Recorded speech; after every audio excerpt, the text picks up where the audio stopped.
자, 오늘 여러분들하고 그 고교학점제를 중심으로 해서 변화되는 입시에 대해서 설명을 좀 드리려고 하는데 한번 참석하신 분들의 자녀분들 연령을 먼저 한번 체크해 볼게요. 우리 집에 고등학교 1, 2, 3학년입니다. 몇 학년이세요? 1학년. 몇 학년이세요? 1학년. 고1. 네. 우리 집에 중3 있다. 네. 지금 현재 고등학생과 중3은 입시가 거의 비슷합니다. 자, 우리 집에 중2 이하 있다. 대부분이시죠? 여기서부터 입시가 확 바뀝니다. 그래서 오늘 여러분들이 제가 드리는 말씀을 들으면서 이건 우리 애한테 해당되는 거구나. 이건 우리 애하고 해당이 없는 거구나. 이걸 잘 구분하셔야 돼요. 자, 그리고 여러분들께 강조하고 싶은 내용이 뭐냐면 여러분들이 그동안 경험했던 입시를 버리셔야 돼요. 그러니까 무슨 말씀이냐면 사실 여러분들과 저를 연결시키기에는 좀 죄송스럽지만 여러분과 저는 정답이 있는 시대를 살았어요. 그때 우리는 선진국 아니었잖아요. 그래서 우리는 교과서라는 곳에 선진국들이 경험했던 많은 경험들을 다 담아놨어요. 그래서 우리가 살아가면서 어떤 문제를 마주치면 이미 그 문제를 만나서 해결했던 경험들을 교과서에서 찾았어요. 그래서 그걸 적용하면 빨리빨리 그 문제를 해결했기 때문에 우리는 정답이 있는 시대를 살았고 정답이 교과서에 담겨져 있었어요. 그래서 그 교과서 내용을 많이 머릿속에 담아놓은 인재가 최고의 인재예요. 왜? 그 문제를 어떻게 해결하면 돼? 제가 학교 때 봤는데요. 미국에서 이렇게 해결했대요. 그래서 그걸 해결하면 빨리빨리 솔루션이 나오니까 그런 지식이 많이 담긴 사람이 최고의 인재였어요. 그런데 지금은요. 지금은 정답이 없는 시대를 살아갈 아이들을 키워야 돼요. 그래서 이 사회가 정답이 있는 사회에서 경험했던 내용이 통용이 안 돼요. 대표적인 게 이거죠. 챗 GPT. 챗 GPT 쓰세요, 근데? 안 써요. 우리가 깜짝 놀라긴 했는데 내 삶에 갖다 놓진 않잖아요. 근데 쓰는 사람이 있어요. 근데 막상 써보면 너무 편리한 거예요. 뭐 예를 들면 어디에다 공문을 보내잖아요. 내가 초안 잡아요. 그리고 여기다 집어넣고 다듬어줘. 그럼 너무 깔끔하게 다듬어줘요. 이게 써도 되는 거예요. 근데 나 일본 여행 2박 3일 여행 일정 좀 짜줘. 얘가 잘 짜줘요. 그런데 우리 아버지랑 같이 갈 거라서 멀리 오랫동안 걷는 거 힘들어. 일정 좀 바꿔줘. 너무 잘 바꿔주죠? 자, 이게 우리 삶 속에 막 들어와요. 그러다 보니까 막상 처음에 장난처럼 썼는데 쓰다 보니 잘못하면 내 일자리가 없어지겠는데? 뭐 이런 생각들을 하기 시작하는 거죠. 실제로 이 어플은 카피라이팅을 대신해주는 어플이에요. 광고회사 대표님이 저한테 알려준 앱입니다. 여기에다가 저희 회사 제품의 그 장점 몇 가지 이렇게 집어넣으면 광고에 쓸 메인 카피랑 서브 카피를 만들어줘요. 그래서 물어봤어요. 여기서 나온 퀄리티가 어느 정도예요? 중급 카피라이터 이상이래요. 자, 이제 카피라이터의 세계에서 중급 이하는 얘한테다 잡아먹힌 거죠. 정말 하이 퀄리티의 카피라이터 혹은 그런 사람들이 이걸 이용해서 몇 개 만들어서 다듬어 쓰면 되는 거예요. 그리고 우리와 같이 카피라이팅 필요한 사람은 이제 광고에서 의뢰 안 하는 거죠. 대충 여기다 넣고 내 아이도 좀 더 하면 되는 거예요. 즉 일자리의 세계가 달라지고 있어요. 근데 중요한 건 뭐냐면 이런 불확실한 미래가 기술에 의해서 우리가 만든 건데 우리가 예측할 수 없다는 거예요. 근데 더 무서운 건 이제 자연도 우리를 공격하기 시작했죠. 대표적인 코로나잖아요. 인간이 이 지구에 살고 있는 면적을 너무 넓게 쓰다 보니까 자연의 생물들이 살 공간이 너무 좁아져. 그러니까 그들이 갖고 있는 질병이 우리한테까지 넘어오는 막 그런 것들이 막 만들어지고 있잖아요. 뿐만 아니라 기후위기, 이거 작년 크리스마스 이슈인데요. 크리스마스 이브날 미국에 폭설이 내려가지고 선진국이라고 한 미국에서 28명이 죽었대요. 어떤 사람은 길 가다 폭설을 맞아가지고 그냥 눈에 쌓여 죽은 거예요. 자, 그런 일들이 비일비재하게 벌어지고 있다는 거죠. 그리고 우리가 간과했지만 지구는 위대하죠. 네. 벌써 많이 있으셨겠지만 튀르키예에서 7.0 지진이 두 번 팡 터지니까 어마어마한 사람들이 재해를 입었잖아요. 자, 이제 우리 아이들이 살아갈 미래는 기존에 갖고 있었던 불확실성에 더해서 인공지능이라고 하는 새로운 기술로 인해서 불확실성이 점점 커지고 있는 거죠. 자, 그렇다면 전 세계 모든 인류가 어느 누구도 경험하지 못한 문제를 마주했을 때 그 문제를 어떻게 해결할 건가 고민인 거예요. 그 문제를 해결할 인재를 빨리 찾아내고 만들어내는 국가가 이제 선진국으로 가는 거죠. 근데 가만히 보니까 이런 이슈는 지금만 있었던 이슈가 아니었던 거예요. 지금 2023년 대한민국에서 돈을 가장 많이 벌고 있다는 몇몇 업체를 보면 결국 우리가 갖고 있었던 문제를 해결한 기업들이 승승장구한다는 거죠. 그래서 오래전부터 기업들은 역량 중심으로 인재를 채용해 왔대요. 그래서 2019년도에 2015년부터 OECD가 에듀케이션 2030이라는 프로젝트를 했어요. 불확실성이 이렇게 넘쳐나는 시대에 과연 전 세계 교육은 어떻게 아이들을 가르쳐야 되는지 전 세계 교육자들이 모여서 고민했거든요. 그때 우리나라에 준 그 하나의 과제가 뭐였냐면 니네 국가에서 기업들이 어떤 인재를 뽑는지 한번 연구해서 우리한테 자료를 제출해봐. 그래서 우리 연구진들이 막 임원진들을 찾아가서 물어본 거예요. 그랬더니 직원을 채용할 때 기업에서는 이제 마인드셋과 스킬셋을 강조하고 있다. 그 스킬셋이 뭐냐면 마인드셋은 일할 준비가 되어 있는가, 자급자족할 수 있는가.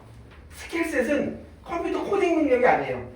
디지털 기술보다는 비판적 사고력, 문제 해결 능력을 가지고 있어야 된다. 그래서 어느 누구도 경험하지 않은 문제를 딱 맞이했을 때 그 문제를 도망가는 게 아니라 그 문제를 자기 스스로 책임감 있게 해결할 수 있는 인재를 뽑으려고 하고 있다. 누가? 기업이. 왜? 이제 직무기술서가 필요 없는 세상이 됐으니까. 자, 그러면서 이 짧은 문장에 문제 해결 능력을 굉장히 강조하는 거예요.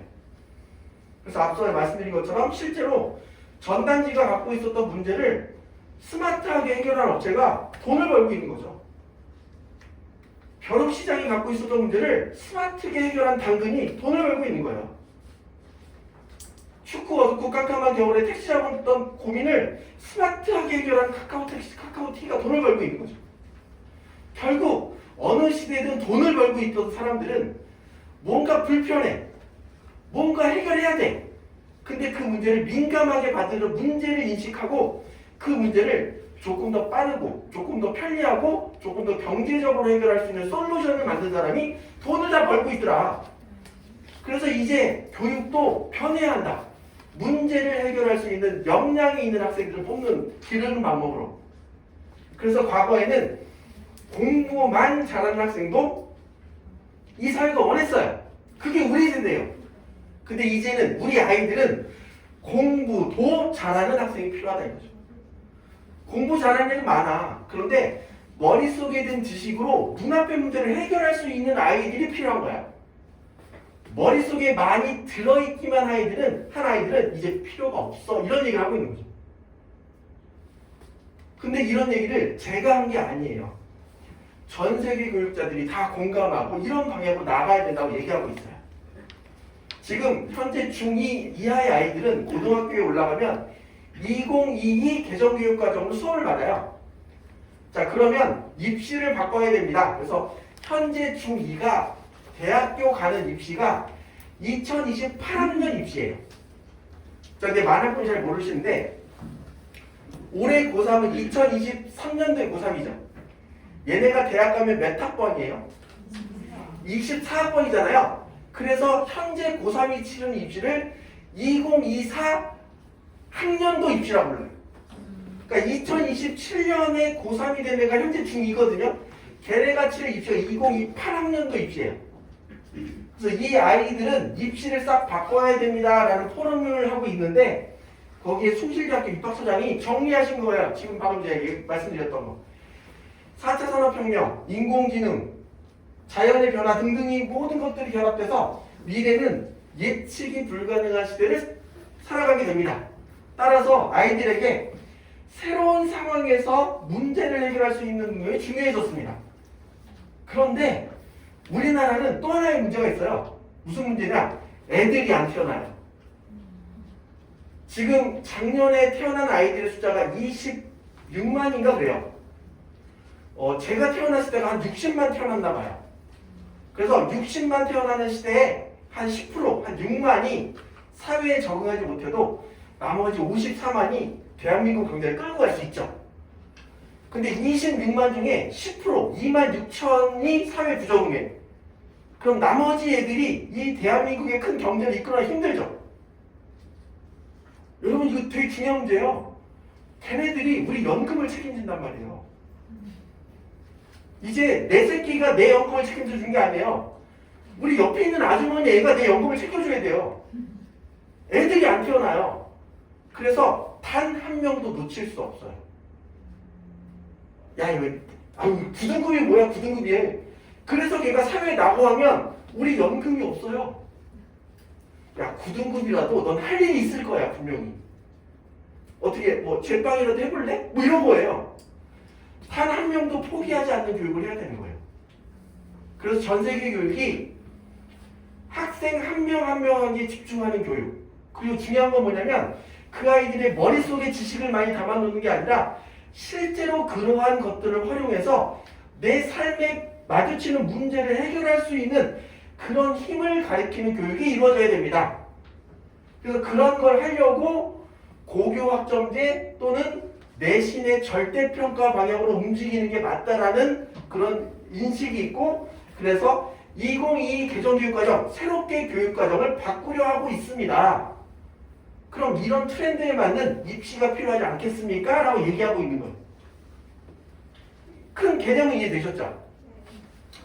그래서 드디어 작년 12월 거의 마지막 즈음에 2022 개정교육과정이 발표됐고, 작년 중1, 올해 기준으로 올해 중2부터 고등학교에 올라가면 2022 개정교육과정으로 수업을 받아요, 애들이.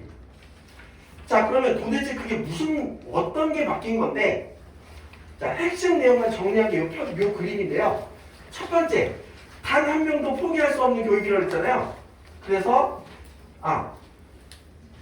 예측 불가능한 시대에 어느 누구도 경험하지 못한 문제를 해결할 수 있어야 된다고 했잖아요. 그래서 미래 사회를 위한 교육과정, 그게 뭔데? 미래 사회가 요구하는 역량, 문제 해결 능력을 함양하는 교육과정을 2022 개정교육과정에서 지향합니다. 두 번째, 단 한 명도 포기할 수 없어요. 모든 학생 1대1 맞춤형 교육을 시행하겠습니다. 학습자의 삶과 성장을 지향하는 교육과정. 그런데 과거에는 학교에 정해진 시스템 안에 학생이 맞춰졌다면 이제 한 명 한 명의 학생에게 학교가 맞춰줘야 되잖아요. 그러기 위해서는 학교가 말랑말랑해져야 됩니다. 그래서 학교 현장의 자율적인 혁신을 지원해 주겠습니다. 지역과 학교 교육과정이 자율성을 갖고 학생들의 변화에 맞춰주겠습니다. 근데 그게 잘 안 되잖아요. 그래서 정부가 적극적으로 도와주겠습니다. 어떻게? 인공지능 교과서, 선생님들의 교수학습 방법에 대한 연수, 이런 걸 강화하겠습니다. 이런 얘기예요. 자, 그래서 실제로 이게 돼요? 네, 그렇게 하려고요. 이런 거예요. 그래서 2022 개정교육과정이 되면 학생 한 명 한 명한테 맞춰줄 거예요. 그래서 초등학교 때부터 1학년 1학기에 집에만 있던 애들이 학교 오면 당황스럽잖아요. 그래서 학교라는 환경에 적응할 수 있는 교육, 최소한의 글 읽기 교육, 수학, 산수, 기초 연산 교육들을 1학년 1학기 때 적극적으로 해주고, 어느 정도 수준이 맞춰지면 초등학교 때부터 진로에 대한 고민을 함께 해주려고 할 거예요. 그리고 중학교 올라가면 자유학기제 하잖아요. 그러니까 6학년 2학기 때 자유학기제가 뭔지 미리 알려주고, 그걸 잘 하려면 어떤 준비가 되는지 애들한테 알려줄 거예요. 그리고 학교가 말랑말랑해져야 된다고 했잖아요. 그래서 초등학교 때부터 선택 과목을 만들어서 아이들에게 선택의 기회를 줄 거예요. 그래서 아이들은 둘 중에 어떤 게 나에게 도움이 되는지 스스로 선택하는 경험을 하게 해줄 거예요. 중학교 올라가면 자유학기제라고 들어보셨죠? 아이들의 진로에 맞춰서 다양한 경험을 할 수 있는 기회를 만들어줄 거예요. 그리고 2학년, 3학년 때도 진로 연계 교육과정을 계속 이어나가면서 중학교 3학년이 되면 고등학교 때 자유학기제를 잘 적응할 수 있도록 진로 교육을 더 강화할 거예요. 그리고 중학교 때도 학교가 말랑말랑해질 거예요. 그래서 학교에서 자율교육과정을 운영하고 선택 과목들을 자꾸 늘려줄 거예요. 자, 그리고 고등학교에 올라가면 고교학점제가 된다잖아요. 아이들이 원하는 것들을 스스로 선택해 들을 수 있게 다양한 과목을 깔아주고 학교의 형태도 다양하게 할 것이고 진로와 연계된 교육과정을 더 강화할 거예요. 형식적으로는 고교학점제라는 게 있는데 학교에서 개설한 과목이 마음에 안 들면 공동교육과정이라고 온라인으로 개설된 과목을 들어서도 고등학교를 졸업할 수 있어요. 자, 이런 내용들이 마구마구 들어있어요. 근데 중요한 건 입시잖아요. 그래서 고등학교가 어떻게 변하는지 우리 관심이 좀 많아지는 거예요. 그래서 그 내용을 조금 더 요약해보면 그 핵심은 고교학점제로 요약할 수 있습니다. 그런데 우리 부모님들은 고교학점제를 다 경험해봤어요. 언제요? 대학 때. 저 대학 때 경영학과 나왔거든요.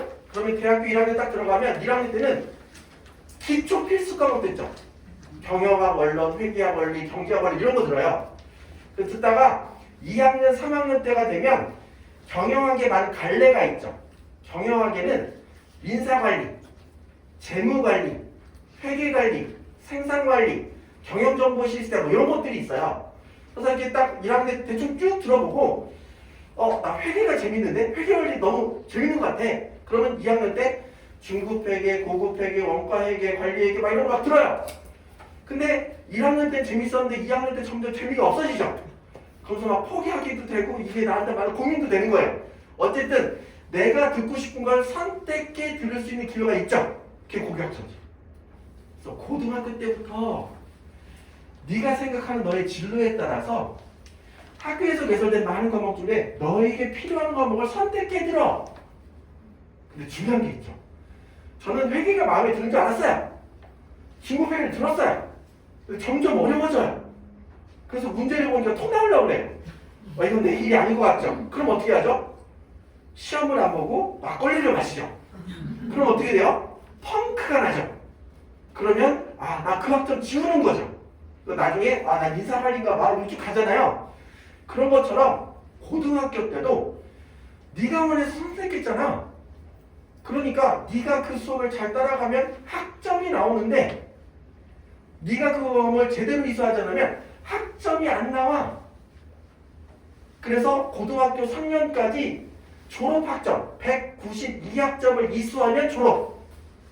이수하지 못하면 졸업 못한다? 고교학점제. 근데 이 얘기를 잘 안 해요. 다 넘을 거라고 생각하는 거죠. 진짜 그럴까요? 막 이런 거예요. 출석 3분의 2 이상이 돼야 되고요. 100점 만점에 40점 이상이 돼야 점수가 나와요. 물론 만약에 고등학교에서 애들이 페일을 너무 많이 나서 낙제가 되면 난리가 날 거 아니에요. 그래서 이제 구제 방법을 많이 얘기합니다. 예를 들면 수학을 했는데 수학이 A, B, C, D, E, F 빵꾸 하면 충격받으니까 정부에서는 A, B, C, D, E, I 그래서 incomplete 불완전 이수 이렇게 돼요. 빵꾸 똑같아요. 그럼 그걸 딱 받으면 학교에서 방학 때 보충 수업을 해줘요. 그리고 과제를 줘. 그래서 보충 수업이나 과제를 잘 이수하면 I를 2로 바꿔줘요. 그래서 웬만하면 다 졸업시키라 이거예요. 근데 한 학기 내내 안 했던 놈이 방학 때 해요? 그건 우리의 기대인 거죠. 그래서 그런 거에 대한 이슈가 나올 수 있어요. 근데 어쨌든 학교에서 최대한 방어하겠죠. 자, 그게 고교학점제다. 자, 그런데 이런 고교학점제를 갑자기 적용하면 학교가 혼란스럽죠. 그래서 정부에서는 이 중장기 계획을 이걸 안착시키려는 노력을 해요. 그럼 고교학점제가 되려면 형식의 변화와 내용의 변화가 필요해요. 자, 예를 들면 이런 거예요. 지금은 여러분들과 제가 학교를 다닐 때는 시간표가 딱 붙어 있었죠. 왜? 반 아이들은 똑같은 시간표 공부를 해요. 그러니까 어떤 수업을 더 중을 땅 치면 똑같은 수업을 받을 거니까 선생님이 나가고 애들은 앉아있죠. 근데 고교학점제가 되면 나는 이거 들을 건데 난 저거 들을 건데 막 선택했잖아요. 그럼 반마다 그 시간표가 다 다르죠. 그러니까 종을 땅 치면 애들이 벌떡 일어나서 자기가 들을 때 흩어질 거 아니에요. 자, 이렇게 되면 교실 운영 시스템이 바뀌어야 되죠. 그런데 애들의 사물함은 교실에 있어요? 복도에 있어요? 교실에 있죠. 그럼 이 교실 쓸모가 없잖아요. 난 늘 듣는 게 달라지니까. 그 어떻게 보면 반의 개념이 없어지죠. 그래서 이런 사물함들이 공용 공간으로 빠져나가요. 이렇게 학교 운영의 시스템과 공간 활용의 시스템이 바뀌어야 돼. 그 연습을 먼저 하고 언제부터요? 이미 시작됐어요. 올해 9일부터. 형식의 변화를 연습하고 3년차가 됐을 때 형식은 이제 익숙해졌을 거 아니에요? 2025는 고1 때 2022 개정교육과정을 적용해서 고교학점제를 형식과 내용을 완성한다.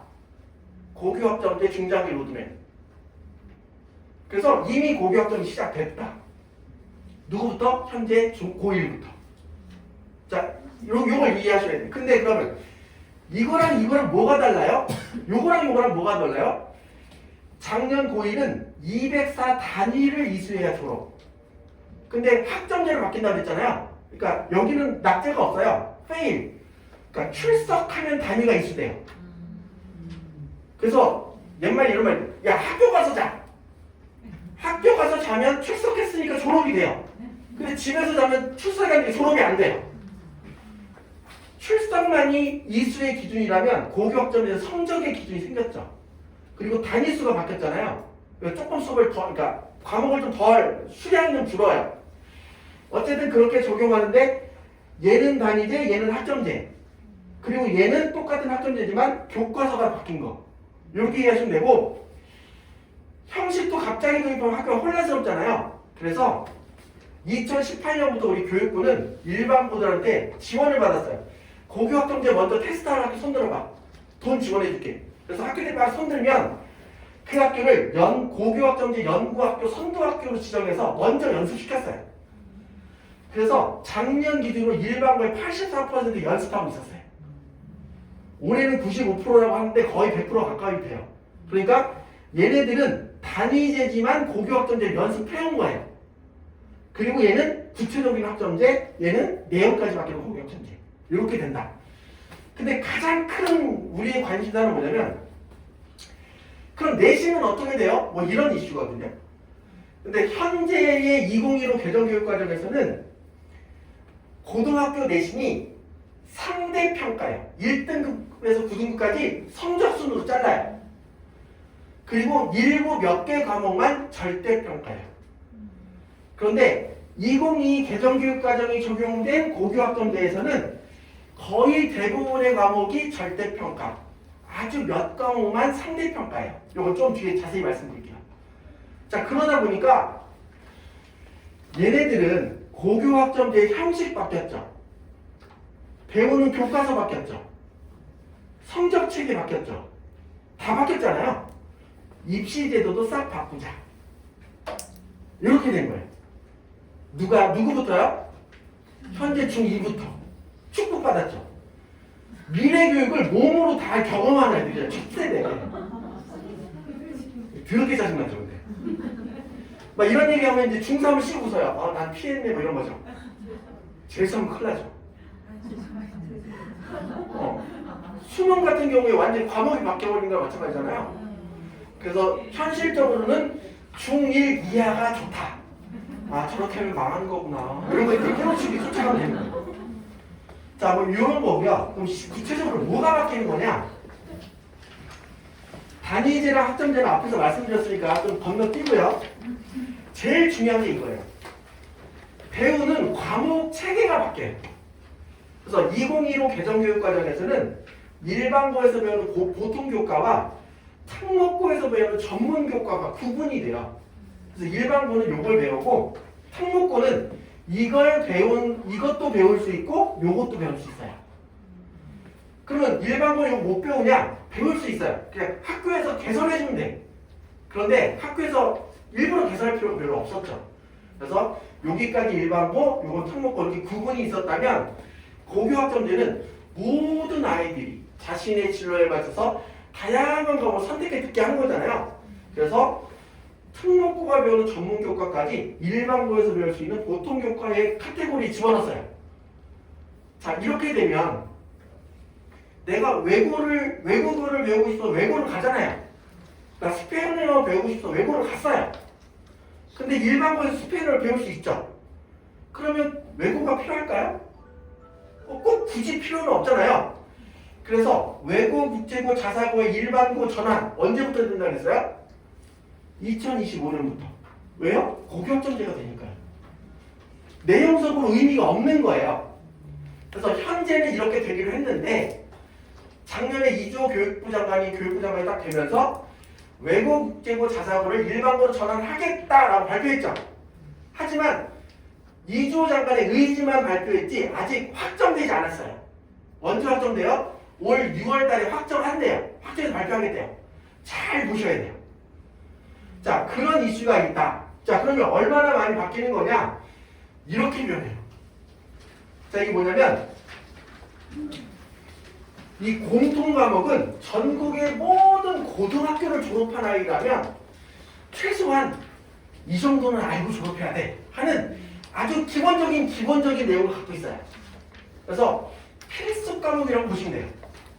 그래서 대부분의 학교 1학년 때 이걸 배웁니다. 공통국어, 공통수학, 공통영어, 한국사, 통합사회, 통합과학. 자, 그래서 이걸 다 배운 다음에 과학을 보시면 좀 이해가 쉬운데 우리가 과학을 배우면 물화생지로 구분해서 배우죠. 근데 이 자연이 물화생지로 구분되어 있어요? 아니죠. 이 자연은 우주의 원리로 움직여요. 근데 그걸 우리가 아이들한테 가르치려다 보니까 물화생지로 구분해서 가르치기 편하더라. 쪼개놓은 거잖아요. 그래서 물화생지를 얇고 넓게 배우는 게 공통과학이에요. 근데 이걸 물화생지를 좀 구분해서 깊게 배우고 싶으면 일반적인 갈래 과목을 선택해 듣는 거예요. 이게 일반 선택 과목.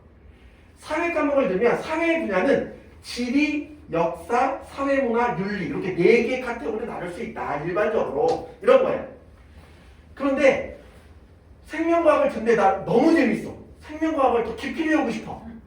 그러면 그걸 조금 더 깊이 있게 배워요. 어떤 과목으로? 세포와 물질 대사, 생물의 유전. 일반 선택의 심화 과목이 진로 선택 과목이에요. 근데 나는 과학을 역사적으로 한번 배우고 싶어요. 과학의 역사를 한번 파고들고 싶어요. 학문의 연결. 그러면 융합 선택 과목. 무슨 얘기인지 이해되시죠? 그래서 1학년 때는 필수 과목으로 듣고 2학년, 3학년 때는 일반 선택, 진로 선택, 융합 선택 과목을 자유롭게 선택해 들으세요. 고교학점제. 그런데 이런 선택의 범위에 옛날에는 특목고에서 배웠던 다양한 외국어도 함께 선택할 수 있어요. 고교학점제. 자, 그런데 외고, 국제고, 자사고는 일반고 전환하겠습니다. 얘기했지만 과고는 전환하겠다는 얘기 없죠.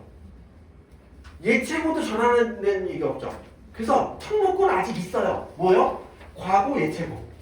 그래서 과학고나 체육계열이나 예술계열은 이런 과목을 진로 선택 과목, 융합 선택 과목으로 배울 수 있어요. 이런 거예요.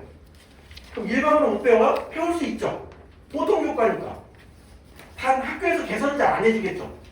일반고에서 고급 생명과학을 듣는 애가 몇 명이 되겠어요. 그러니까 이런 과목은 공동교육과정, 즉 다른 학교 학생들과 함께 듣는 과목으로 듣거나 온라인으로 듣겠죠. 어쨌든 아이들에게 선택 기회를 많이 넓혀준 게 고교학점제다. 자, 근데 예를 들면 이런 거요. 전 의사가 꿈이에요. 의대를 가야 돼. 그래서 생명과학을 배운 다음에 생물의 유전을 꼭 듣고 싶어요. 그래서 생물의 유전을 딱 선택하려고 했더니 듣는 애가 10명밖에 안 돼요. 근데 만약에 내신이 상대평가야. 나는 의대를 가야 되기 때문에 1등급을 무조건 받아야 돼요. 근데 1등급은 4%잖아요. 10명의 4%면 0.4명이죠. 나를 잘라야 돼요. 이게 가능해요? 안 되죠. 그러니까 10명밖에 안 되니까 나는 그 과목을 선택해도 아무리 잘해도 1등급이 안 나와. 난 의대를 가야 돼. 이 과목은 무조건 난 듣고 싶은 과목인데 성적 때문에 포기해야 되죠. 성적이 더 중요하니까. 그래서 고교학점제가 됐는데 내신이 상대평가가 되면 아이들의 선택권을 막는 거예요. 절대평가. 자유롭게 선택해. 남과 경쟁하지 마. 너만 열심히 하면 모두 다 1등급 받을 수 있어. 절대평가의 의미예요. 그런데 그럼 모든 과목을 다 절대평가하자 했더니 대학이 난리 쳤어요. 야, 그렇게 되면 애들 변별력을 우리가 내신을 못 하잖아. 그래서 정부가 생각했던 건 전교생이 똑같이 듣는 공통 과목은 상대평가. 아이들이 자유롭게 선택하는 건 절대평가로 하자 이렇게 된 거죠. 자, 이렇게 되면 자, 여러분이 대학교 교수님이세요. A라는 학생과 B라는 학생이 있습니다.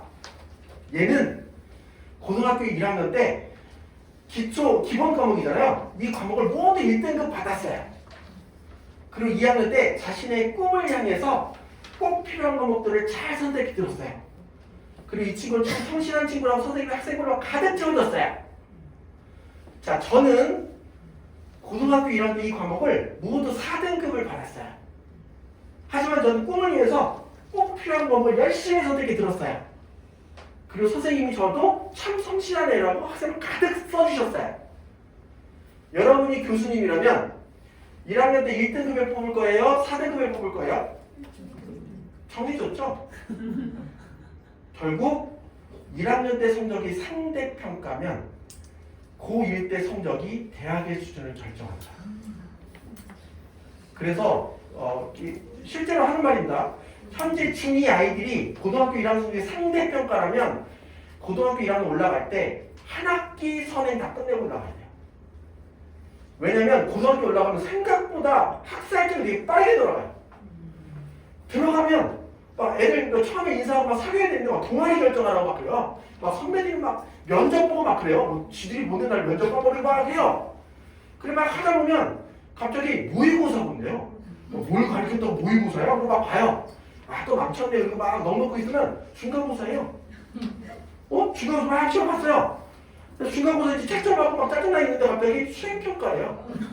막 뭐 만들어내. 그래서 막 만들어냈어요. 그랬더니 모의고사 또 본대요. 이거 뭐 자꾸 막 시험 다 봤어요. 그랬더니 기말고사예요. 기말고사 끝내고 막 이제 정신을 차렸더니 또 수행평가래요. 그때 방학이야. 근데 그게 내 인생을 좌우하네. 준비 안 하고 올라가면 뒤통수 맞아요.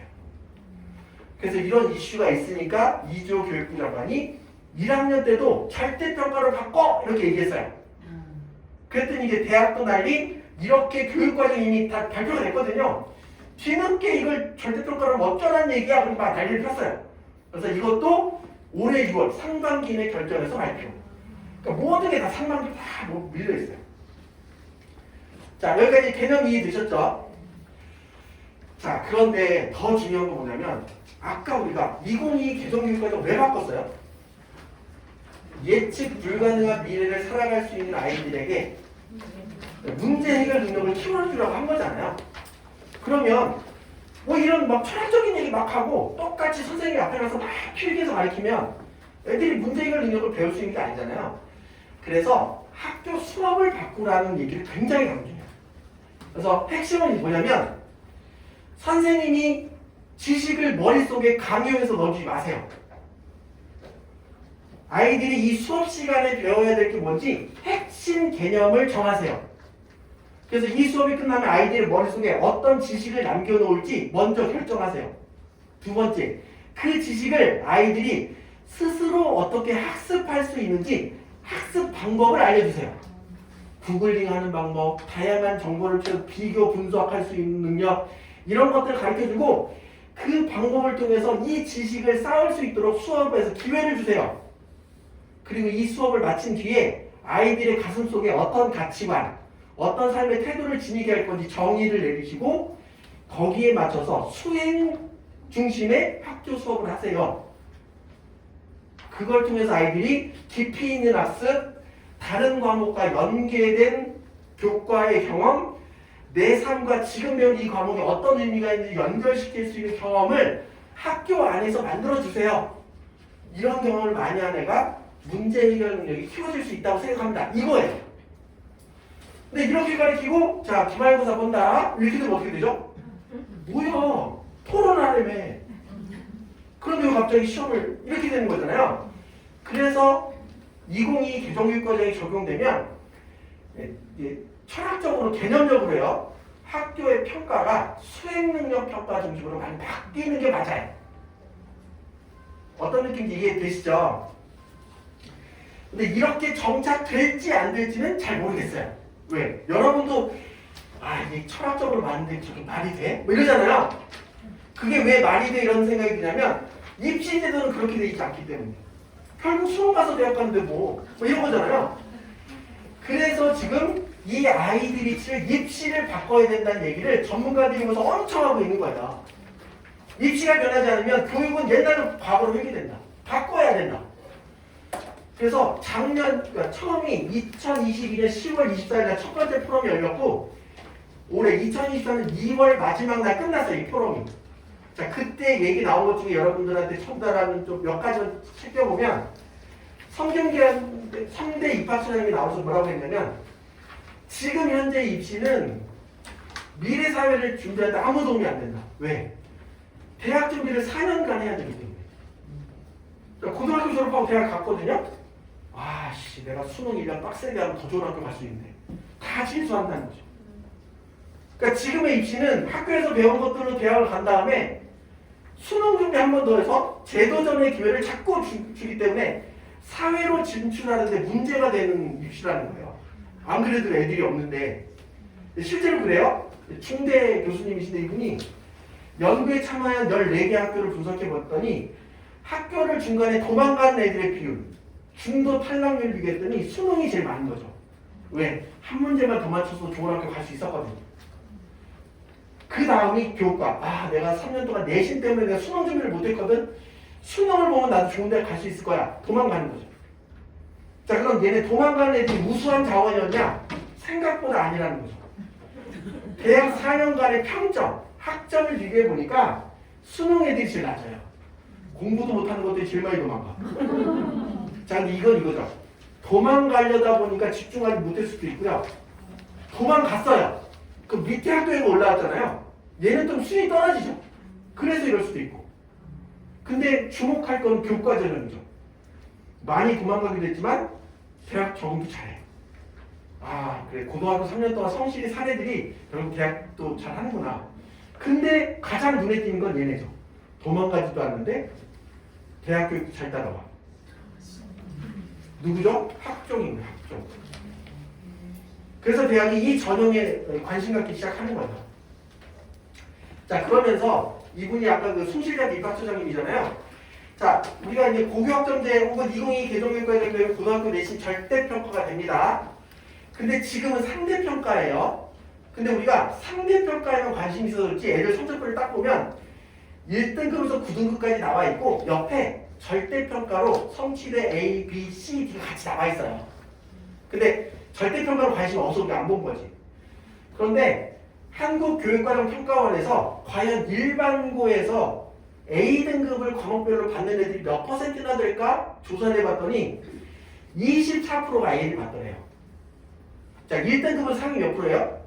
4%. 2등급은요? 11%. 누적으로 11%예요. 3등급은 몇 프로까지죠? 23%까지가 3등급이에요. 4등급은요? 몰랐네요. 얘들 3등급이니까, 그죠? 40%가 4등급입니다. 24%까지가 A라면 절대평가로 가장 높은 등급인 A등급을 받는 애들을 1등급에서 9등급으로 변화하면 3등급까지 다 A라는 거죠.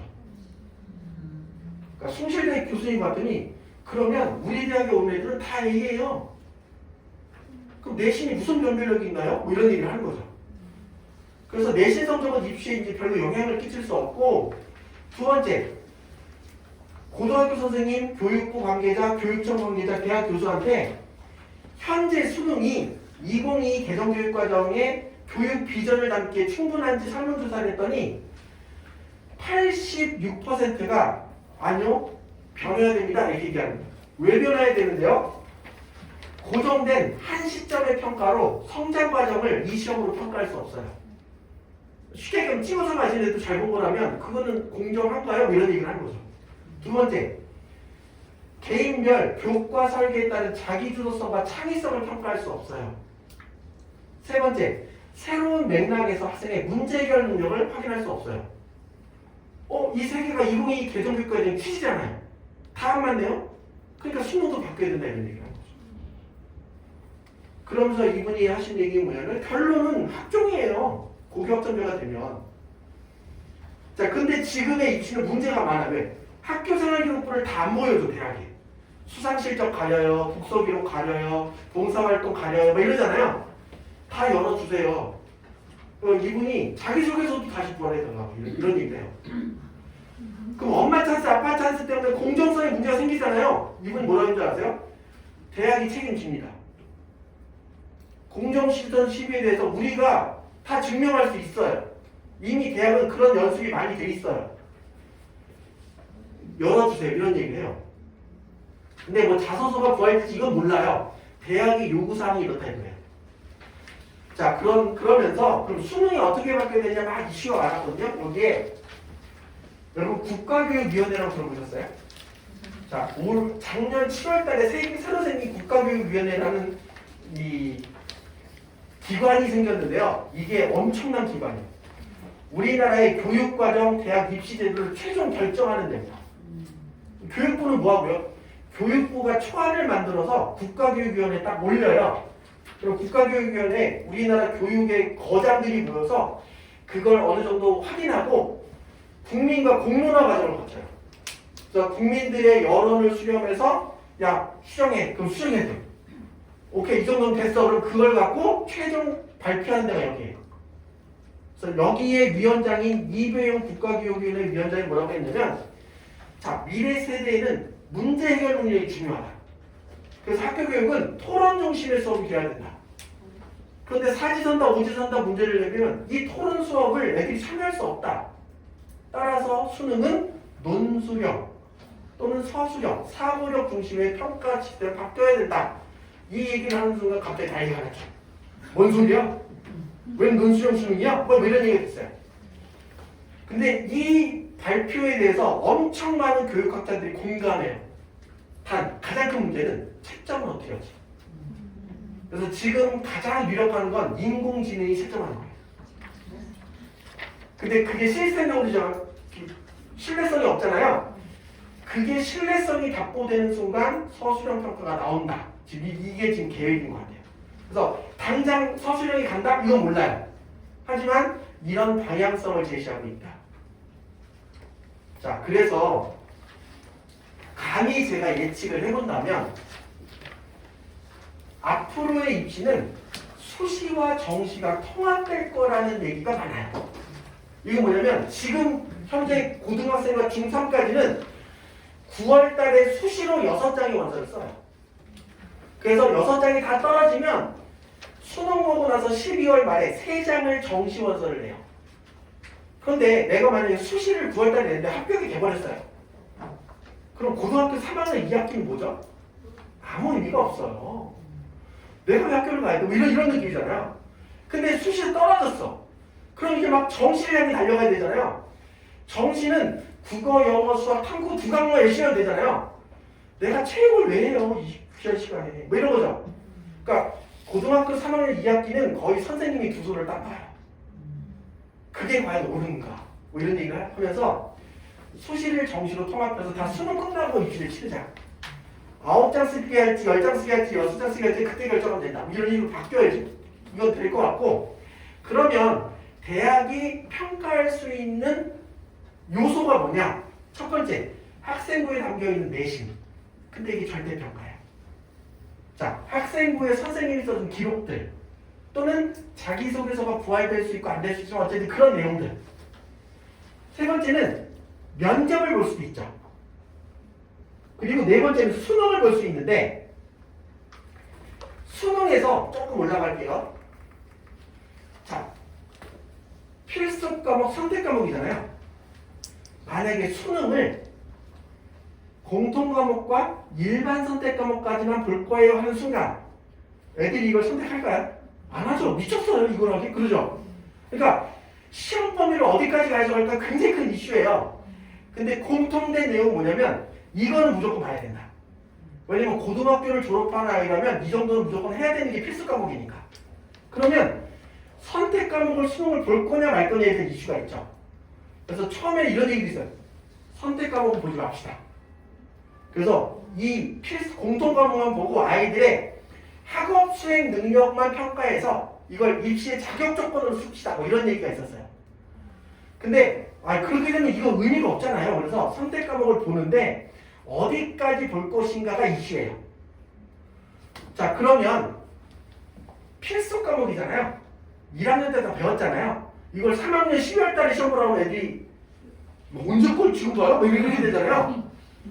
1학년 때 배웠으면 2학년 때 시험 볼 수도 있고 그 성적이 마음에 안 들면 3학년 때 볼 수도 있습니다. 좋은 성적을 활용하세요. 할 수 있죠. 그리고 이건 어차피 기초 과목이니까 절대평가로 평가하겠습니다. 그래서 각 대학은 기초 과목들이 우리는 2등급 3개 이상이 우리 대학에 지원할 수 있습니다. 절대평가로 A등급 5개 이상만 지원할 수 있게 자격적으로 갈 수 있죠. 그래서 요건 그런 식으로 쓸 수 있다. 그래서 이배용 국가교육의장이 이런 서술형, 논술형 수는 뭐냐면 예를 들어 의대에 갈 친구들이라면 생명과학과 관련된 분야를 선택하고 여기에서 주어진 문제를 서술형으로 평가하자 이렇게 되는 거죠.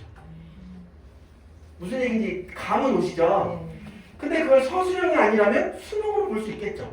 그래서 생명과학 계열 3과목을 융합해서 시험을 본다. 가능하겠죠? 아직 확정된 거 아니에요. 이런 얘기가 있을 수 있다. 자, 그러면 대학에서 거의 확정적으로 보는 수능원, 공통과목에 대한 성적 확인할 수 있죠. 자, 나는 의사가 되기 위해서 생명과학과 관련돼서 과목을 선택해서 논술형이든 뭐든 하여튼 시험 보는 거 평가할 수 있죠. 그러니까 대학은 요 모든 걸 활용해서 애들을 평가할 수 있어요. 자, 이해되시죠? 자, 그러면 벚꽃 피는 순서대로 대학이 망한다 이런 얘기 들어보셨죠? 지방사립 때는 애들이 안 가잖아요. 애들이 이제 없어요. 자, 그런 학교에서 자, 우리 선택과목 논술형 수업 수능 점수 우리가 반영하겠습니다. 그럼 애들이 거기 가요? 미쳤어? 뭐 이런 거잖아요. 그러니까 거기는 내신만 내세요. 다 뽑아드릴게요. 이런 거잖아요. 그렇죠? 근데 서울대, 연대, 고대 모두가 가고 싶은 대학은 야, 공통과목 5과목 모두 A등급 받아야 돼. 절대평가잖아. 뭐 이런 거죠. 그리고 네가 선택했던 수능 점수 가져와. 확인할 거야. 그리고 네가 고등학교 때 어떤 과목 선택했고 거기서 절대평가 어떤 점수 받는다 다 확인할 거야. 그 너 가르치는 선생님이 써준 것도 다 볼래. 그리고 이게 다 사실인지 거짓말인지 내가 모르잖아. 면접으로 확인할 거야. 이렇게 되는 거죠. 근데 지금 면접이 중요해지고 있어요. 서울대에서 발표한 자료에 따르면 이렇게 될 때 면접을 다양하게 보자. 서류 기반 면접도 있을 수 있고요. 재시문 기반 면접 줄 수도 있죠. 사회 이슈에 대한 자료 주고 여기 네 생각을 얘기해봐 이렇게 할 수도 있잖아요. 의대 간 애들은 MMI 면접이라는 게 있어요. 네. 각 방마다 주제가 있어. 여기는 인상만 볼 거야. 그럼 들어가면 인상과 관련된 질문이 딱 와요. 그럼 여기서 내가 태도가 인상에 관련 평가하네. 두 번째 예를 들면 뭐 전공에 대한 지식을 물어보는 거야. 그럼 여기는 태도가 안 나와도 전공에 대한 지식만 있는지만 평가해. 그런 걸 모든 전공을 확대하자. 그리고 토론형 면접을 보면 어떨까? 프로젝트형 면접을 보면 이런 얘기가 나와요. 자, 대학 가기 쉬워졌어요? 어려워졌어요? 더 어려워졌어요. 왜요? 이 사회가 어려워진 세상이니까요. 그러니까 여러분이 과거 나의 경험을 생각하면 말이 안 돼요. 근데 앞으로 살아갈 미래를 보면 말이 되는 거예요. 자, 그래서 이런 중심의 입시가 되다 보니 결국 이게 뭐예요? 학종이에요. 모든 성적과 아이들의 역량과 그 역량을 눈으로 확인하겠다. 이런 거죠. 그래서 변화하는 입시제도의 핵심은 성적과 역량의 2마리 토끼를 잡아라 이거예요. 자, 그러면 한번 좀 질문 드려볼게요. 자, 우리 애가 좋은 학교를 가야 돼요. 자, 현재 중2야. 그래서 변화하는 입시를 지금 예측하고 그 변화하는 입시에 우리가 대응하는 우리 아이를 키워야 돼요. 그럼 우리 아이가 좋은 학교를 가기 위해서는 성적과 역량의 2마리 토끼를 잡아야 되는데 성적이 더 중요할까요? 역량이 더 중요할까요? 선택이에요. 둘 중에 하나 선택. 난 우리 애는 시간이 없어서 2마리 토끼를 못 잡아. 하나만이라도 잡아야 돼. 그렇다면 성적이 더 중요한 것 같다? 성적이지. 뭔 소리야? 세상은 변했어. 문제 해결 능력, 역량이 더 중요한 거야? 느낌 있으시죠? 자, 정답은 뭐예요? 성적입니다. 왜냐면 역량의 구성 요소에 성적이 들어가요.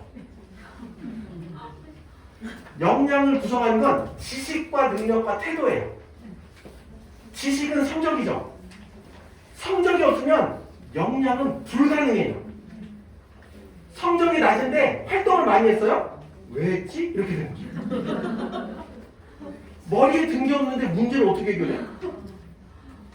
이해되세요? 성적이 기본이에요. 근데 절대평가라면서요? 맞아요. 절대평가예요. 보여드릴게요. 이게 이 주변에 있는 학교들이죠. 중학교예요. 영어, 범일중, 법률중, 지사중, 능인중, 수학, 범일중, 법률중. 근데 제가 이거 보면서 웃긴 게 범일중은 90점 이상, 80점 이상, 70점 이상, 60점 이상, 6점 미만이거든요. 절대평가예요. 수학은 90점 이상이 19.4%밖에 안 되는데 영어는 30%가 넘잖아요. 영어가 이거잖아요. 능인중 보세요. 능인중은 영어가 29인데 수학이 7등급밖에 안 돼.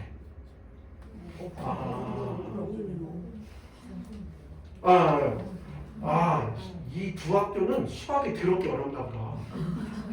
근데 영어는 쉽게 내나 봐요. 뭐 이런 거예요. 두 개는 달라요. 어쨌든. 자, 그러면 고등학교 때 지금 입시는 4% 또는 11%를 향해 달려가는 입시죠. 그러니까 모든 과목을 11% 안에 들어가야 된다고 이런 강박이 있잖아요.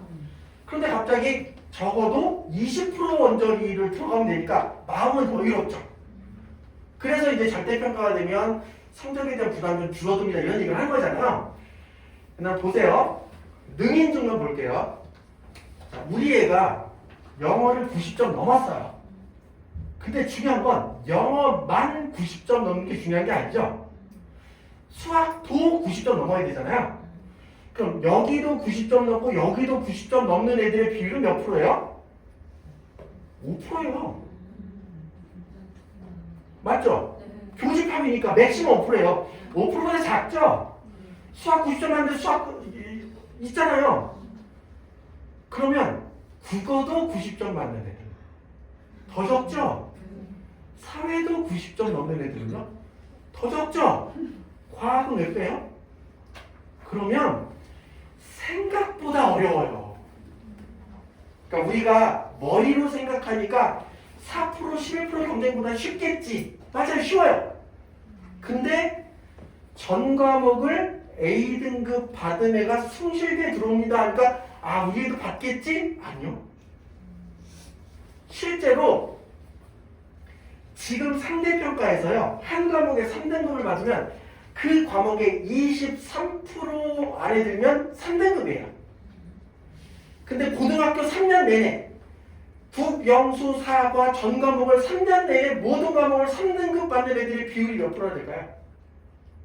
그 과목만 보면 23%잖아요. 3년 내내 전 과목을 3.0 받는 애들 비율은 13%가 안 돼요.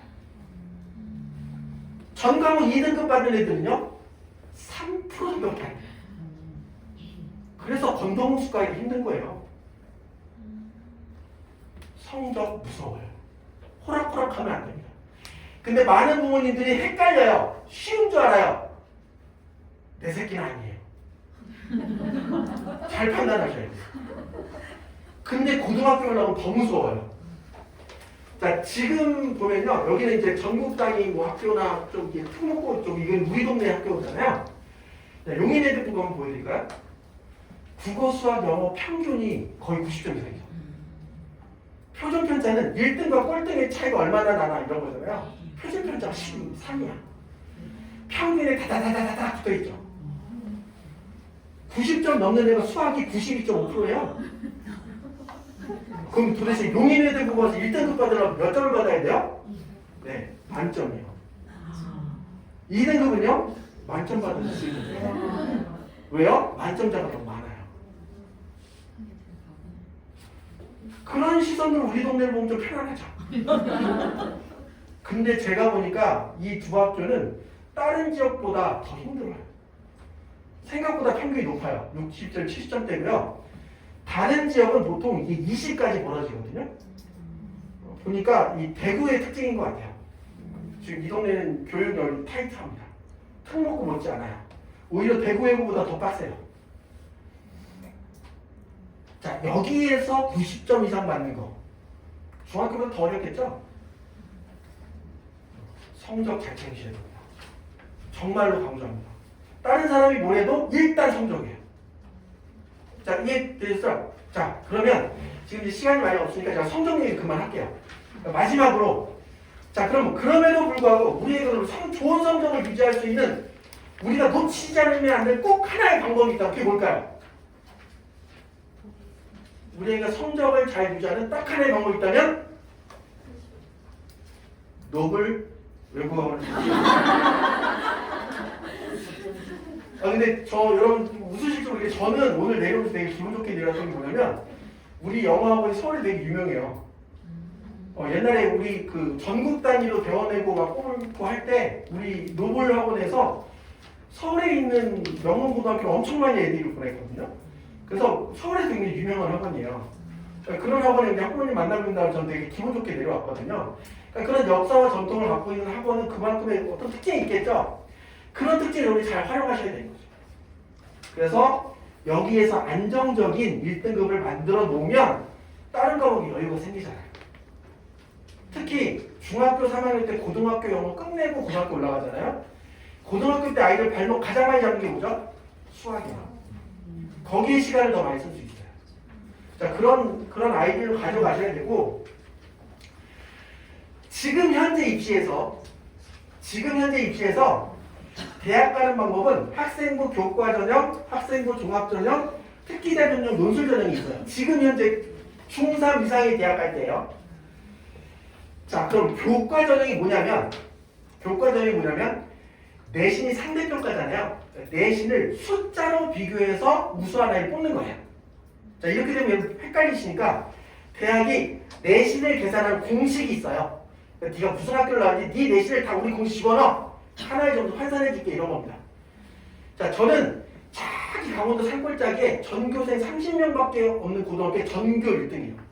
장난 아니죠. 전교 1등이에요. 얘는 똑같이 강원도 산골짜기에 있는 학교인데 중학교 때 전교 1등만 보이는 민족사관고의 5등급이에요. 짜증나죠. 5등급이에요. 자, 여러분이 고대 교수님이시라면 저기 산골짜기 고구려고등학교의 전교 1등 뽑으시겠어요? 아니면 민족사관고의 5등급 뽑으시겠어요? 단 한 번의 생각도 안 하시면 되겠네요. 자, 그럼 우리들이 교과 전형으로 원서를 냈습니다. 고대 내신 공식이 아무리 복잡해도 저의 고등학교 내신은 모두 1등급이죠. 모든 변수에 숫자 1만 들어가요. 몇 등급으로 환산될까요? 1등급. 얘는 3년 내내 5등급이죠. 모든 변수에 5가 들어가요. 몇 등급으로 환산되죠? 5등급. 그럼 내신을 숫자로 비교하면 1등급이게요? 5등급이게요? 1등급. 교수님 누구 뽑고 싶었어요? 5등급. 실제 대학 누가 다니고 있어요? 1등급. 좀 뭔가 이상하지 않아요?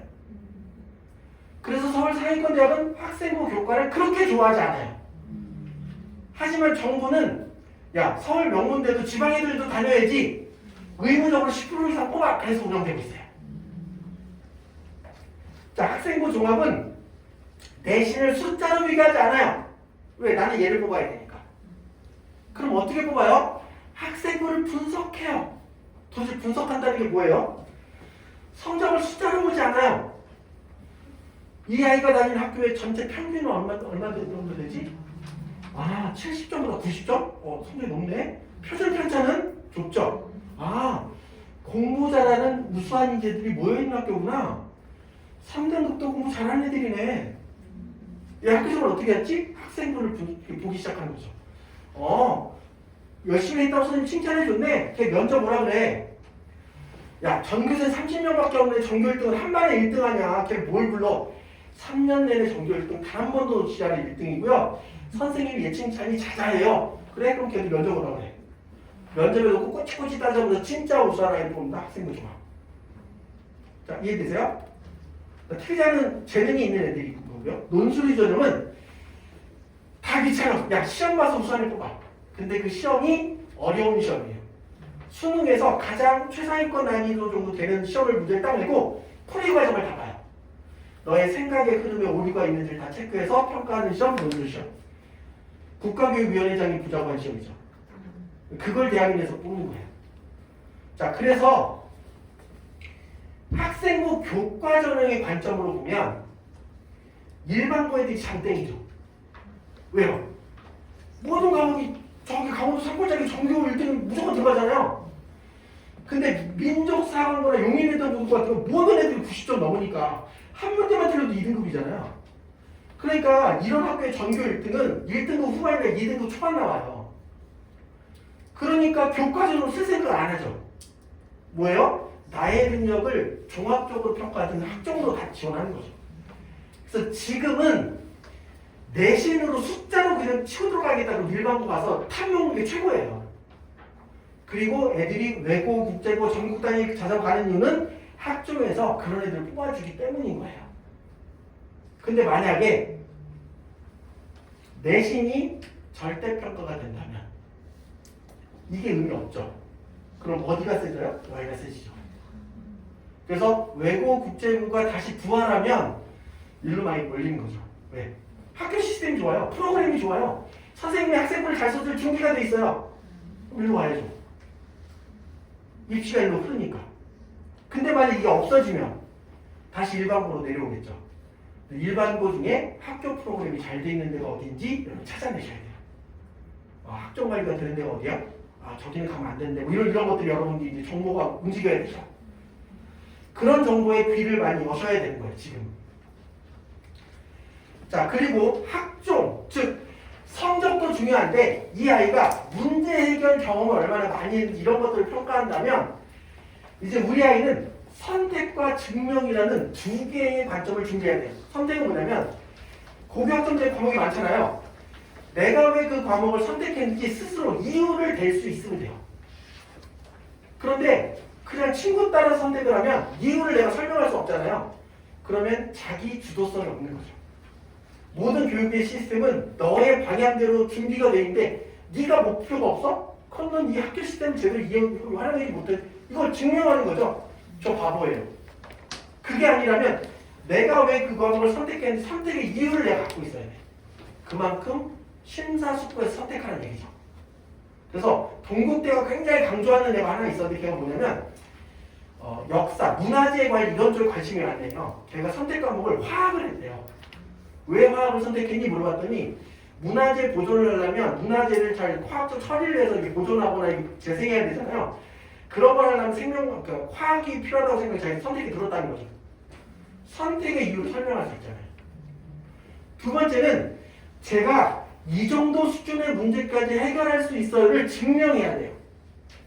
똑같이 생명과학과를 가고 싶은데 누구는 삼육대를 가고 누구는 경북대를 가고 누구는 경희대를 가고 누구는 서울대를 가잖아요. 그 이유는 나의 수준이 서울대가 요구하는 수준까지 가 있기 때문이죠. 그걸 어떻게 확인해요? 학교생활도 확인해요. 성적으로도 우리가 확인하겠죠. 내 성적이 절대평가니까. 그래서 선택과 증명이라는 것들을 강조하고 있고 지금의 학종도 마찬가지예요. 지금 현재 학종에서 도대체 학생부는 뭘 봐요? 그럴 때 학업 역량, 진로 역량, 공동체 역량을 봅니다. 이렇게 얘기하고 있어요. 자, 근데 솔직히 제일 헷갈리는 용어가 역량이라는 단어예요. 역량. 아까 역량을 제가 뭐라고 그랬죠? 문제 해결 능력입니다. 이렇게 얘기했잖아요. 역량의 구성 요소가 뭐였죠? 지식과 능력과 태도라고 그랬잖아요.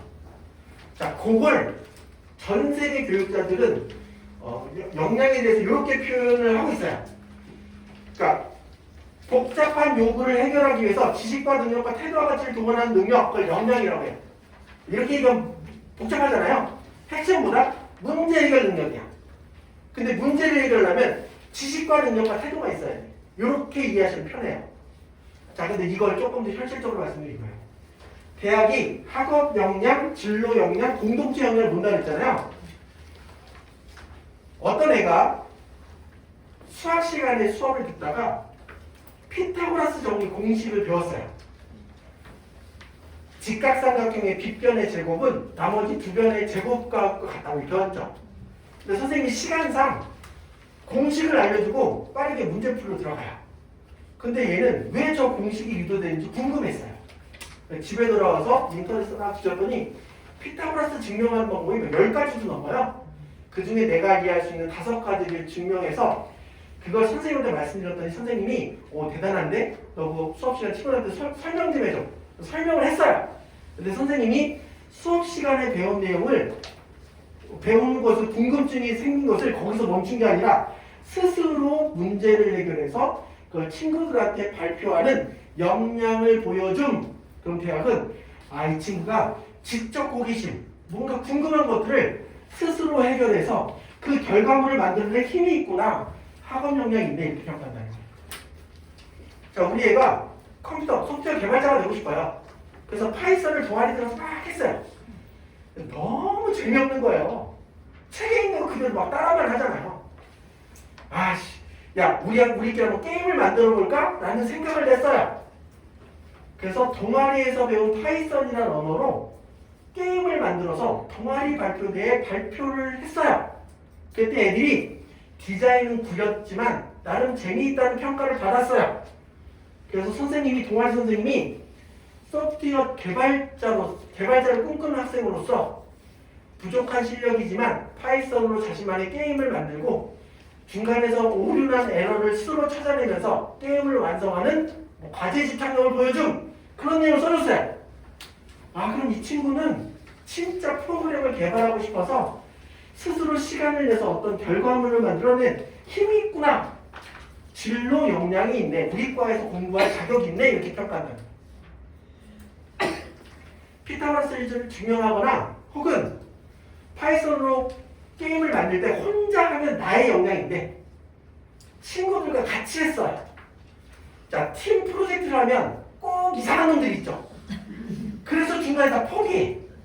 근데 이 친구는 그 이상한 놈이 만들어져 뽀개질 뻔한 위기를 자기가 헌신해서 그 친구를 도와줘서 다시 이끌어서 그 결과물을 만들어냈다면 대학은 저 친구는 전체 공동체를 위해서 스스로 나눔과 배려, 희생을 할 수 있는 더불어 살 수 있는 공동체 역량이 있네? 라고 평가한다는 거예요. 자, 이해되셨죠? 자, 근데 어떤 애가 피타고라스 정리를 5가지 방법으로 증명한 걸 발표했어요. 피타고라스 정리 몇 학년 때 배웠는지 혹시 아세요? 네, 중2, 중3 때 배워요. 근데 그걸 초6이 했어요. 뛰어나요? 평범해요? 뛰어나죠. 근데 그걸 중3이 했어요. 뛰어나요? 평범해요? 평범해요. 우리는 그랬어요? 아니에요. 내가 배우는 그 수준의 내용을 더 깊이 하기 위해서 내가 추가적인 시간을 쓰는 건 뛰어난 거야. 아까 걔가 더럽게 뛰어난 거지. 이해되시죠? 근데 그걸 고3이 피타고라스 정리를 증명해서 발표했어요. 뛰어나요? 평범해요? 이제는 평범하죠. 야, 그건 누구나 할 수 있잖아. 네가 지금까지 피타고라스 증명하면 안 되지? 이런 거죠. 근데 지금 고등학교 애들은 모두 피타고라스 증명하고 활동 열심히 했다고 자랑하고 있는 거죠. 야, 그건 대학이 요구하는 수준의 문제 해결 능력이 아니야. 중학교 때 끝냈어야지. 그래서 애들이 활동은 많이 하는데 학적으로 대학을 못 가요. 차라리 그 시간에 공부하지. 우리가 요구하는 수준까지 와야 되는 거예요. 그래야 역량을 평가받죠. 고등학교, 중학교 때 끝내야 될 거라 막 하면 뭐예요? 그러니까 뭐 또래 멘토링하고 아무리 해봤자 대학 평가 안 해주는 건 그래 뭐 근데 네가 가르쳐줘봤자 그게 얼마나 대단한 걸 가르쳤을까 뭐 이런 거죠.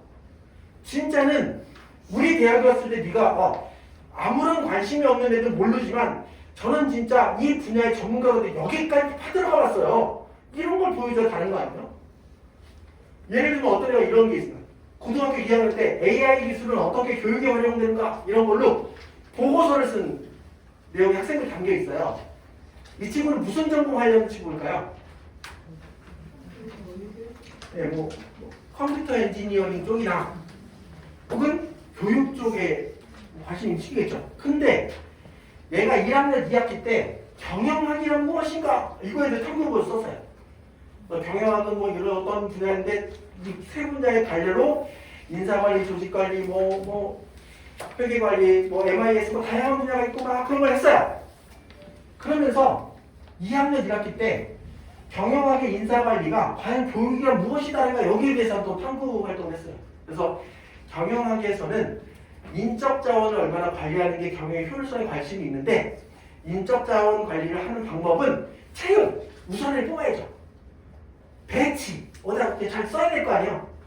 교육, 트레이닝 잘 교육시켜서 해야죠. 평가, 재배치 이런 전체 과정이 인사관리인 거예요. 그 중에 교육이 한 파트인 거죠. 아, 기업에서도 교육이 되게 중요하구나. 그리고 나서 2학년 2학기 때 AI 기술은 교육에 어떻게 활용되는가를 딱 했고 3학년 1학기 때 코로나 시기에 재택근무가 많아지는데 코로나 끝나니까 직원들 보고 회사 나오는 게 안 나와. 그래서 절반은 재택, 절반은 사무실로 출근하는 하이브리드 근무가 유행하고 과연 이러한 트렌드가 지속 가능성이 있는가 여기에 대해 탐구문을 썼어요. 이 친구는 무슨 과 하고 싶은 친구였죠? 경영학과. 그 중에 뭐 전공? 인사관리.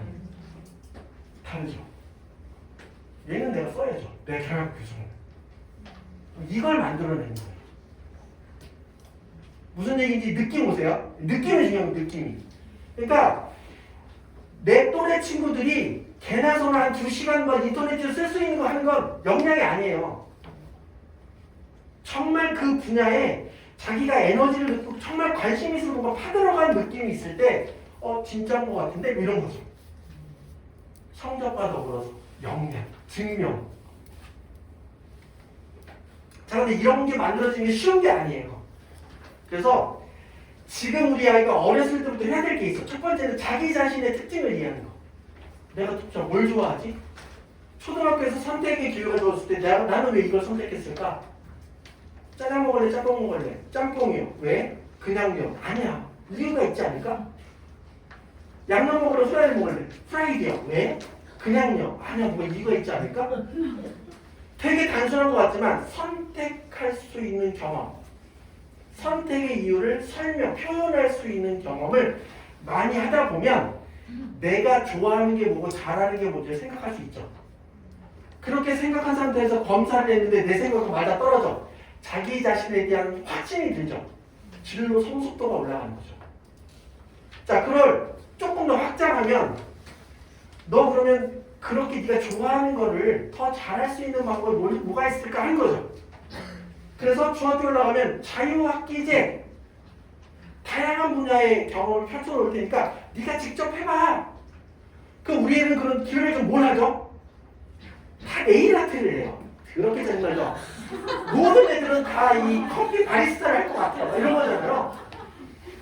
이런 식의 좋은 기회를 줬으면 좀 써먹었으면 이렇게 다 네일 아트 막 하고 있고 바리스타 하고. 자, 근데 중요한 게 있어요. 여러분, 우리 애들이 네일 아트를 배우잖아요. 그러면 다 저 네일 아트가 너무 재밌어서 네일 아티스트가 될래 이럴까요? 처음에는 재밌죠. 공부 안 해도 될 것 같으니까. 근데 맨날 하면 이 조그만 데 뭐 이렇게 들여다보고 뭘 그리고 이런 그렇게 짜증나죠? 그럼 어떻게 돼요? 에이씨 때려쳐. 그럼 버리는 거예요. 그러면 네일 아티스트 찾아서 안 봐요. 그래서 버리고 뭐만 남아요? 공부만 남아요. 맞아요. 근데 만약에 우리가 네일 아티스트 진짜 재밌어요.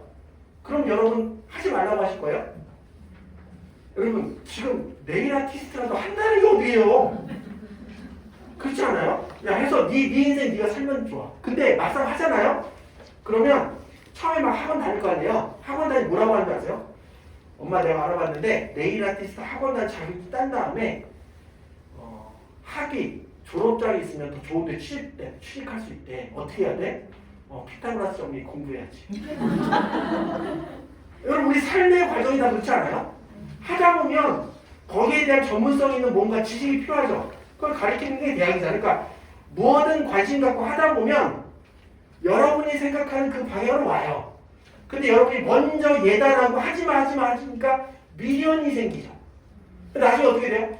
내 그때 네일 아티스트를 했었어야 되는데 이렇게 되는 거죠. 하면 안 해요. 근데 못하게 하니까 하고 싶은 거예요. 미련 때문에.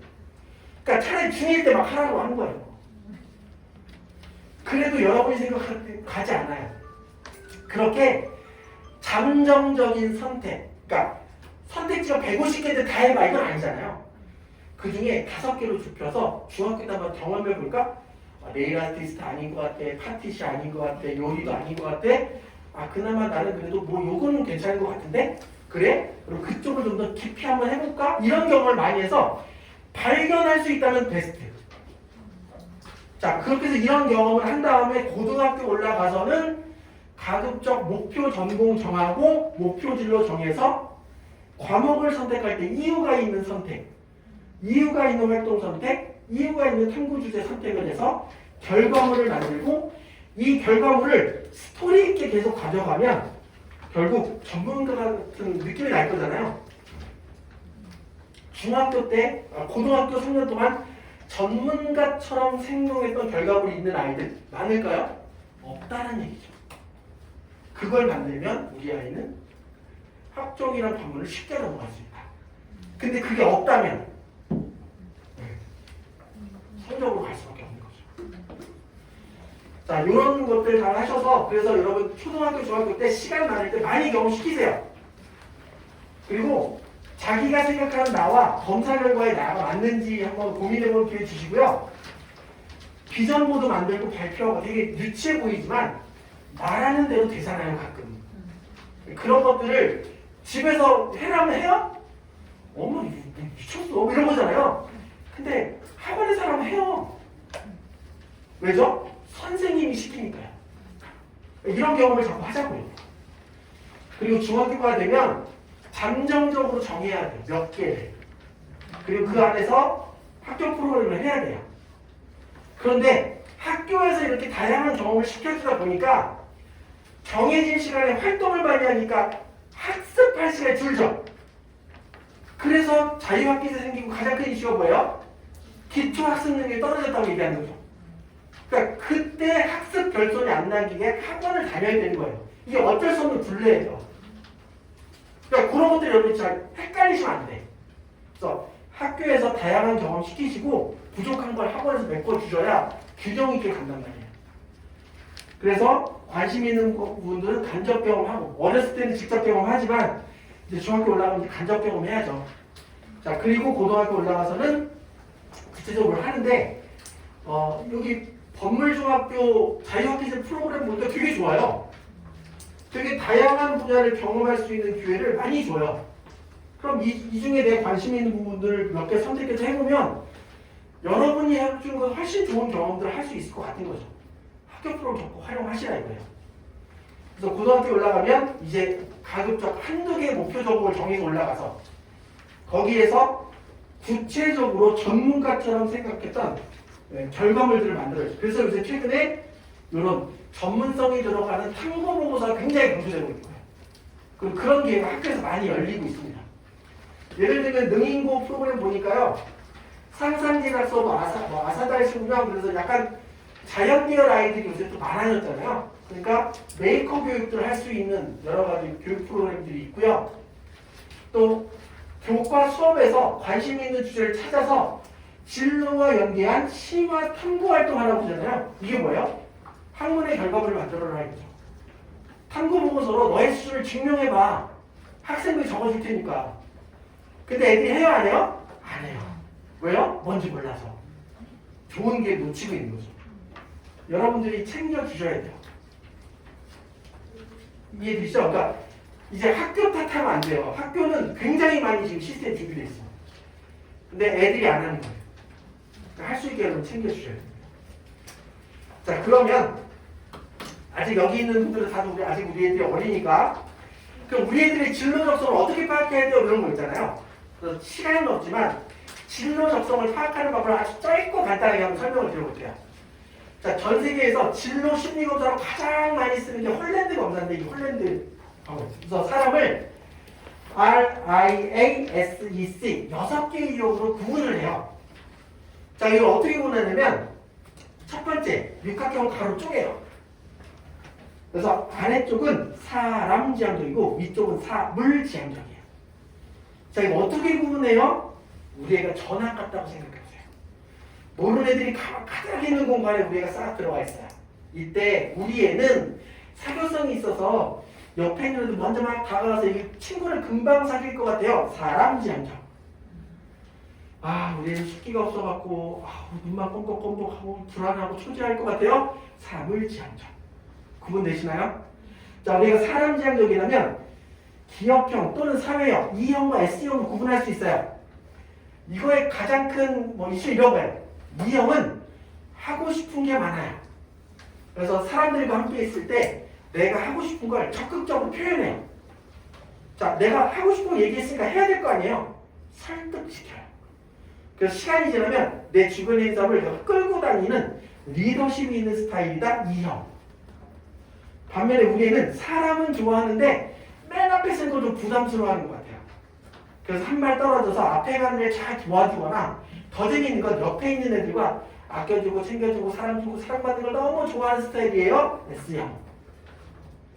자, 우리 주변에 누군가 아껴주고 챙겨주고 사랑주고 사랑받는 걸 너무 좋아해요. 야, 쟤는 어떤 일을 하면 참 잘 맞겠다 싶어요. 네, 사회복지사, 또 보육기능 있는 선생님, 유치원 선생님, 초등학교 선생님 이런 거죠. 또는 심리상담, 간호사, 우리 교회 전도사님, 성직자.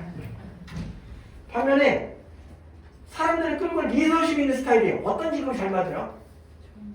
네, 정치. 모든 쪽의 머리, 국가의 머리, 정치인, 기업의 머리, CEO, 군대의 머리, 장교, 법조계의 머리, 판사, 이런 거죠. 대장기질에서 모든 걸 의사결정하고 끌고 가는 스타일. 자, 아래쪽으로 해결해서 위쪽으로 올라가면 위쪽은 사물지향적. 사람이랑 덜 친하죠. 그러니까 남들과 떨어져 혼자 있을 때 개성이 드러나요. 그 중에 I형은 핵심 키워드가 지적 호기심. 궁금한 게 많아요. 혼자 있을 때 인터넷을 뒤져요. 정보를 모아요. 책을 읽어요. 정보를 모아요. 그 정보를 분석하고 정리해서 나만의 결론을 딱 내고 씩 묻고 있다. I형. 자, 어떤 직업이 잘 맞아 보여요? 네, 연구원, 교수, 평생 공부하는 의사 이런 직업들. 반면에 I형은 남들과도 혼자 있는 게 좋은데 머리 쓰면 졸려요. 얘네들 몸을 써야 돼요. 손재주가 좋고 뭘 잘 만들어요. 수공업자 복수. 만들어진 걸 잘 조종하고 조작해요. 카레이서, 파일럿, 항해사, 항공사. 만들어진 걸 분해하고 조립해요. 엔지니어, 자동차 정비, 선박 정비. 운동을 시켜줘서 직접 몸으로 뛰어들어요. 프로스포츠 선수 이런 게 아예. 자, 이해되시죠? 나머지 두 개는 육각형을 새로 잘라요. 자, 이번에 기준 뭐냐면 우리 애가 어떤 일을 새롭게 시작할 때, 어떤 과제를 해결할 때 그 문제를 어떻게 접근해서 해결하는가 하는 거예요. 그 중에 A형은 어떤 문제를 접근할 때 다른 사람의 생각은 신경 쓰지 않아요. 나만 중요해요. 야, 이 문제를 내가 어떻게 해결해야 재밌을까? 남들과 다르게 개성있고 자유롭고 창의적으로 문제를 해결한다. A형. 반면에 C형은 어떤 문제를 해결할 때 내 생각은 중요한 게 아니에요. 나를 평가하는 다른 사람의 관점이 중요해요.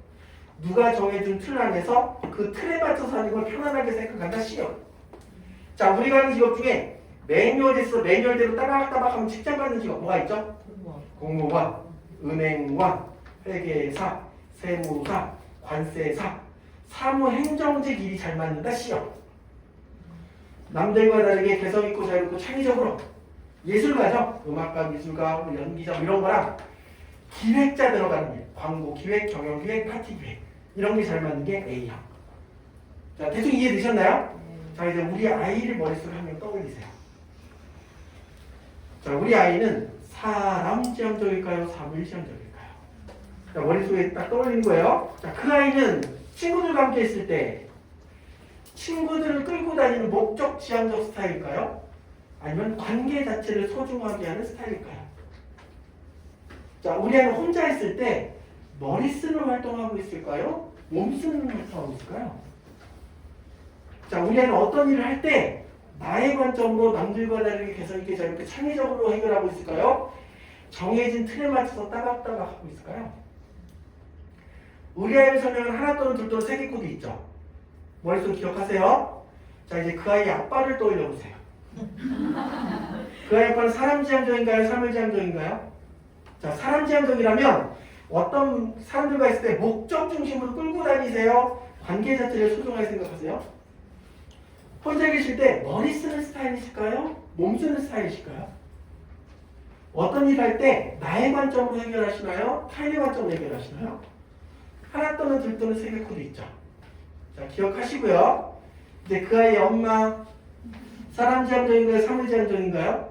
사람지향적이라면 목적 중심으로 사람을 끌고 다녀요. 관계 자체를 소중하게 생각해요. 혼자 계실 때 머리 쓰세요? 몸 쓰세요?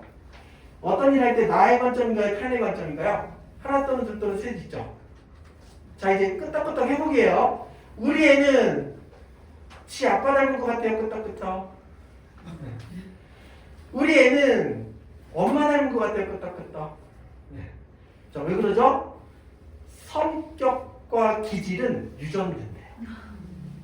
그래서 엄마 아빠가 담아놓은 거죠. 그리고 성격과 기질은 환경에 의해서 만들어지기도 한데요. 근데 우리 애들은 아직 사회 경험보다는 가정 경험이 많잖아요.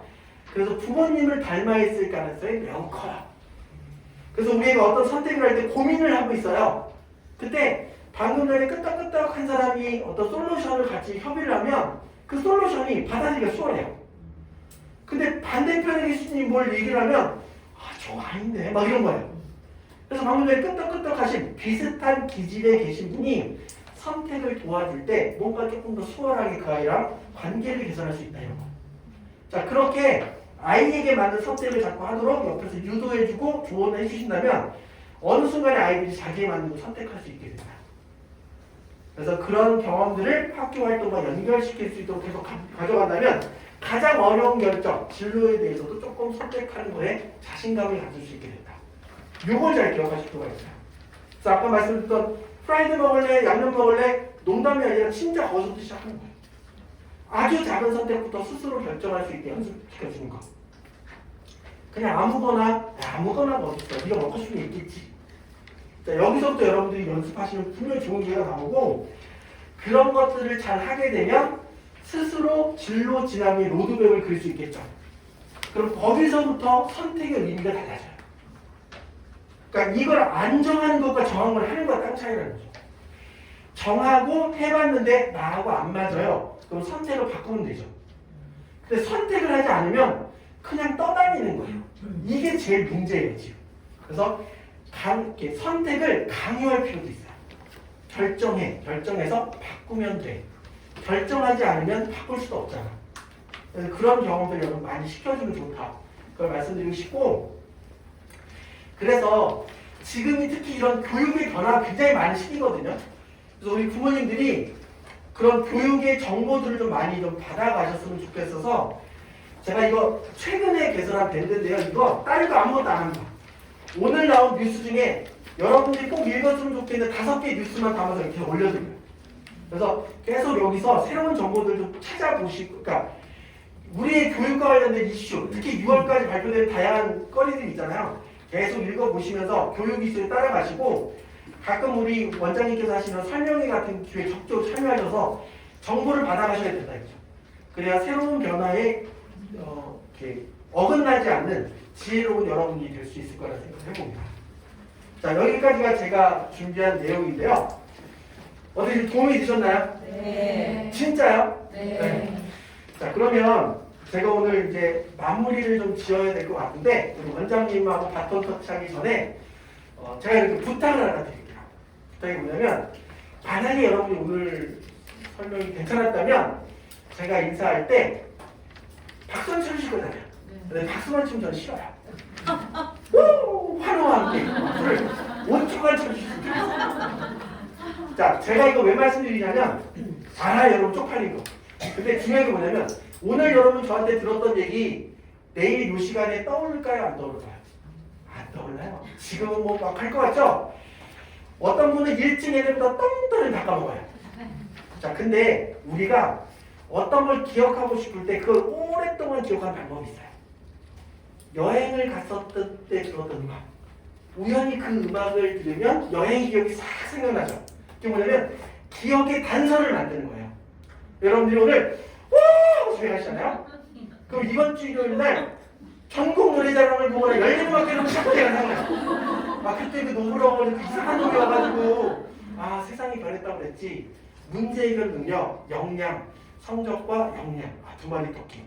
성적은 이렇게 관리하면 되고 역량, 선택. 그 선택은 우리 아이에게 맞게. 우리 아이는 그래 사람 지향적이었고 리더십 있는 스타일인데 내가 억지로 끌고 가야 안 따라왔구나. 이런 걸 자꾸 이제 연습하시는 거예요.